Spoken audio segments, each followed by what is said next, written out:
Ik lees een gedicht voor, het gaat door Willy Geilvoet. En dat is deze man. Die leeft net meer, maar die zit in een verzorgingstehuis. En wij gaan naar Del om gedichten met die mensen te maken. En hij vertelde me het verhaal hoe zij vlechten uit Arnhem wij in de oorlog. En eens is het nou heel actueel. En dit gedicht gaat hoe ze thuis komen in Arnhem. Willy en zijn broer achter een streep. Er zie je geen dak meer op het huis in Arnhem, doet de familie Geilvoet thuis kwam. Al het goed wie pikt. Op het diklijn wikkels van Engelske en Duitse pakjes sigaretten. Willy en zijn broer woonden boatje, maar er wie geen boates goed. Koers de boskin, in bjem klimmen. Een famke van 15 bezocht de band van meidjes en ter spultjes te betinken. 4 fliepje begelijks. Willy en zijn broer achter een streep.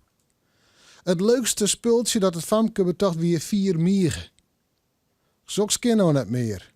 Doen we er geen enkele bedoeling bij. Als doemnie en squalmaster hoefden Willy zoks net meer in de holle te heljen. Dan was het van gek verklaren.